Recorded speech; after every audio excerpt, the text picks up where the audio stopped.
Hello everyone, welcome back to another video session.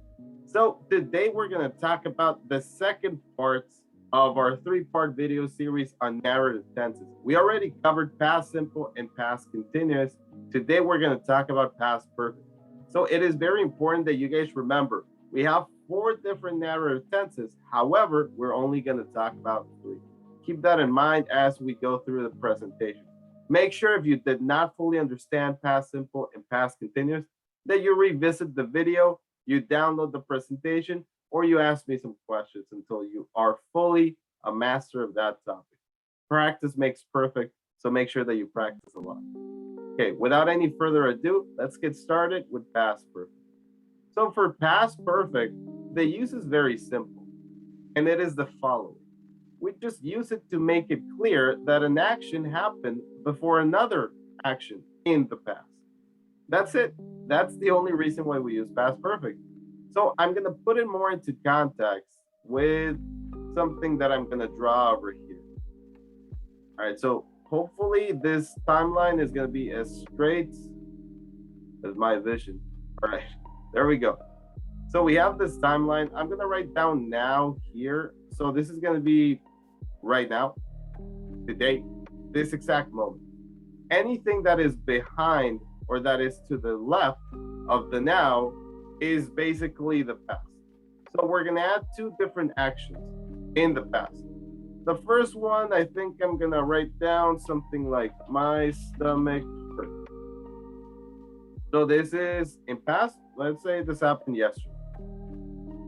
And then something else that happened yesterday too. This is going to be I ate a whole pizza. All right, make sure you never do that. That's not really healthy at all. So this is just an example.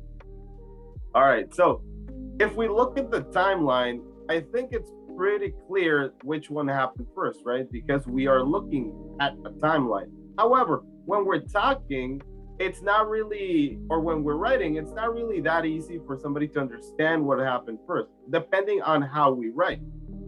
If we don't have that much experience when writing or when speaking, then it might not be so clear.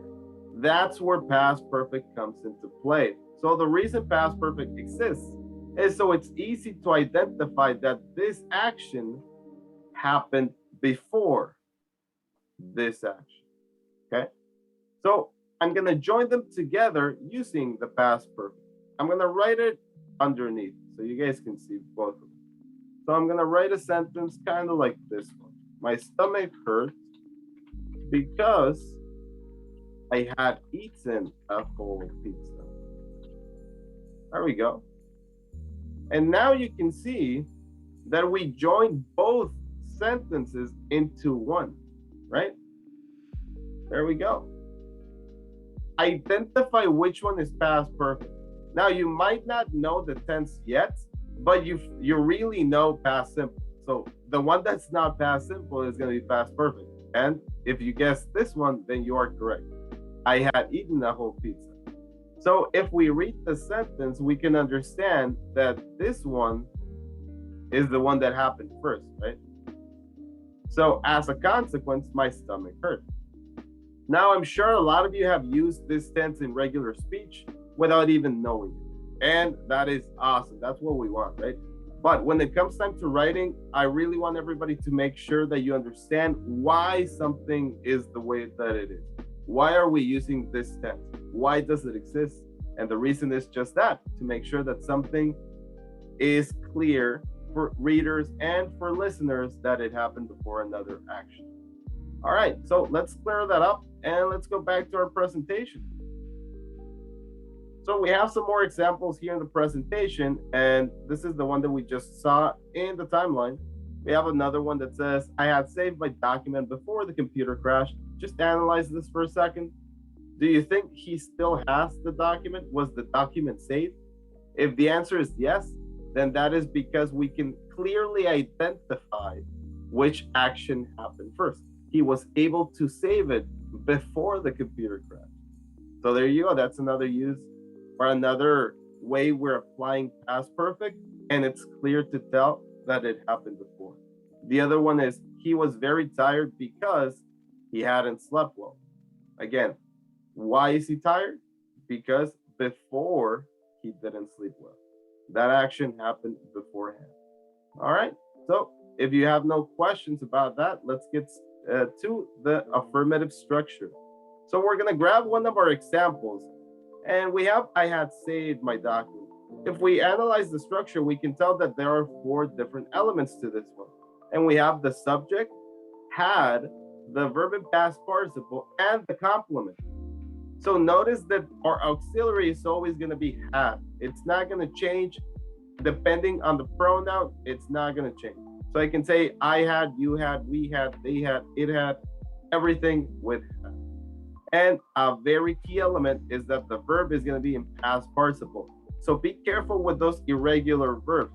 We got to practice them. Now, something that you might have seen, here's just some more examples so you guys can see them. Something you guys might have seen from the paragraph activity that we did in class is sometimes we can contract the pronoun with have, and it would look something like this. Okay, so imagine these two are gonna come together. So there we go. As you guys can see, now it fused together, it contracted, and we have I'd. I'd saved my document.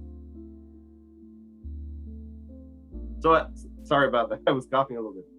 So as we can see right there, we can do this with every pronoun. The contracted version would just have apostrophe and then a D after the pronoun.